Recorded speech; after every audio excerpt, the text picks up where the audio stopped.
is Thea Jane Lampy. I knew Johnny back in the early 70s. We lived up in Mount Adams at the corner of St. Gregory and Pavilion. He and Kim Cole and I had an apartment together. He painted this incredibly beautiful room. It was just like you couldn't tell where the colors began and ended, but it went through a rainbow of colors. It was so beautiful.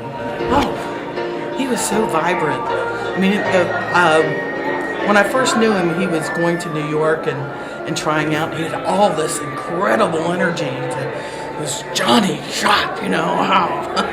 It was great. He was so nervous and excited at the same time. It was great to know him back then when he was. Yeah, the pictures in there. There's just so many memories of him like that strong Johnny Schott, full of energy, love. That's awesome. Well, thank you so much. Peace. Hi, I'm Rick Lemker, and I'm here at Johnny Schott's memorial service today, and I just wanted to say a few words about how I knew him. I met him in about 1967 when he was living in Mount Adams, and at the time he was one of the original hippies, and I was actually still in high school.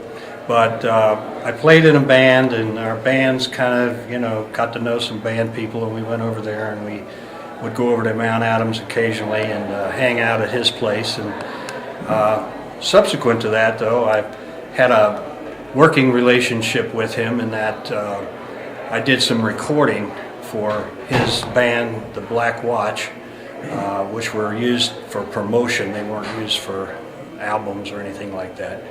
And then I eventually went to work at the Ludlow Garage in Cincinnati, and Johnny was always a big part of the music scene and was a big help.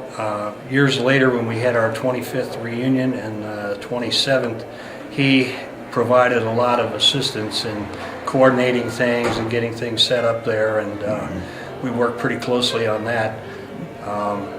I hadn't really seen a whole lot of him since he moved to Tennessee, but I had maintained contact by email, and just within the last couple of weeks even, we traded some emails, and I hate to see him go. He was a great guy and a great asset to the music scene in Cincinnati here, and helped a lot of people, and I don't know, I wish he was still here, but he's not, and we have to go on, and we'll just kind of have to remember him and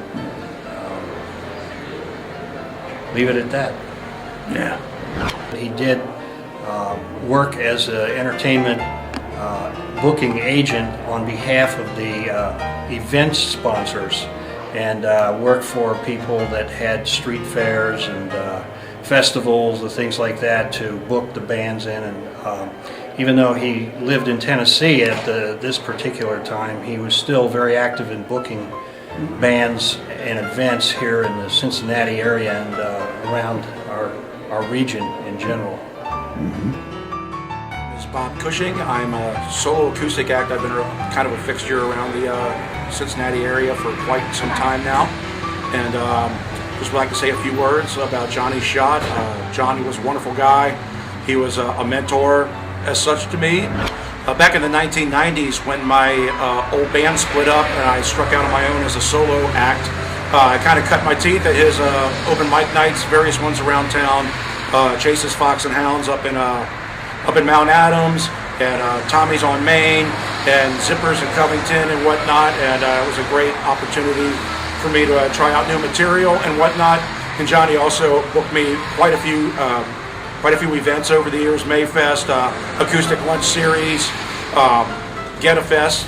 And he was a great guy. He was always quick with words of advice and just encouragement in general. And this is a sad loss for the Cincinnati music community. He was a great man, and he will be sorely missed.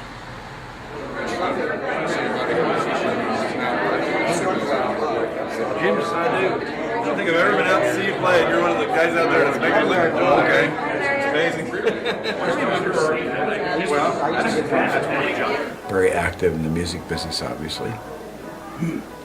And now it's like seeing him all the time, because he was always doing something, and he was just one of those omnipotent sort of people. He was everywhere. It seemed like, if not playing, producing, and he was, I would say, probably one of the most orderly human beings, certainly in the music business. Well organized. Yes, organized. Well organized and by the book.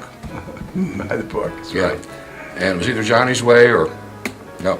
Right. It ain't gonna happen. When you did a booking for Johnny, he spelled it out for you. This is what you're going to be doing and how you're going to be doing it. And these are my rules.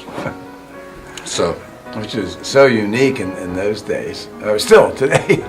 But he was active. I remember him being active at Season Good in Eden Park. well, he booked a lot of the park performances.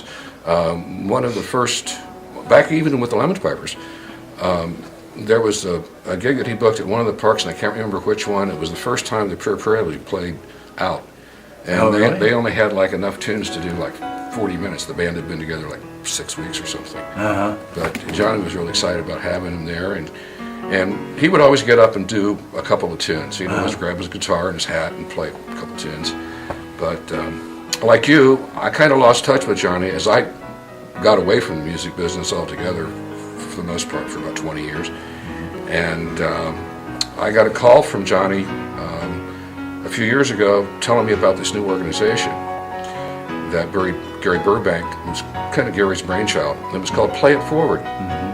When I said what it's about, he kind of gave me an idea of what the mission of the organization was going to be and what Gary wanted to accomplish, and asked me if I would come to a board meeting.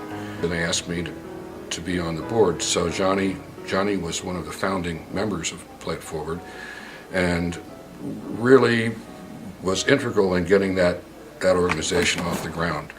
And then he told us that he was going to be leaving the area and moving to Tennessee, and it would be best that he resign.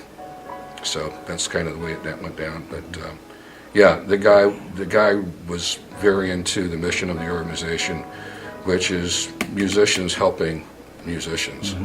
And so we're still struggling. It's difficult right now for a charitable organization, grassroots level, to get a whole lot of traction and raise revenue. But we're still trying. And we'll keep at it.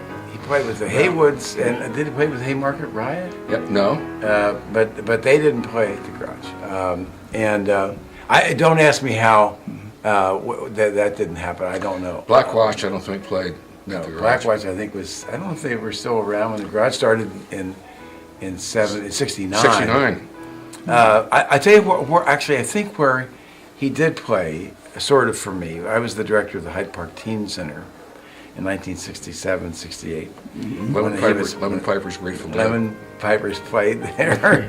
With Grateful Dead. With the great, arguably the most infamous night of music in Cincinnati. Well, certainly at the Teen Center, but I would say one of the most infamous nights in music history in Cincinnati. Well, especially for that era. Oh yeah, totally. And so I think John did play there either with Haywoods or Haymarket Riot. And the last time I remember him conspicuously, other than being this force out here in the stratosphere, was in the last few years he was booking the concerts at Piatt Park. Right. The noon shows. Yeah, the noon shows across from the library, which were great. And they had that Johnny Schott touch, because they were very consistent, very well organized. Yeah, Right. that's what it takes to run a business. Well, even they used to call him when he had his open mics. They used to call him the Hook. The Hook, yeah. Because if he didn't like what you were doing, Yeah. you're done. He'll give you the cut it. Right. Well, let me get a shot at me and you two here. Oh, okay. Guys, Yeah. it's been a pleasure. Thanks so much for your time and saying something about Mr. Johnny Schott, and just, I know your all's time is valuable, so thanks so much. Yeah, Mr. Jim Tarbell here, folks. Mr. Bob Nave. All right. Thank you. Thank you, Chuck. Yeah. Thank you. Johnny Schott made some wonderful contributions to the musical environment here in our area, and will be remembered for all those good things that he did. Yeah. Great. Thank you, That was Chuck. good stuff. Thank you, guys. Thank you, Chuck. Thank you.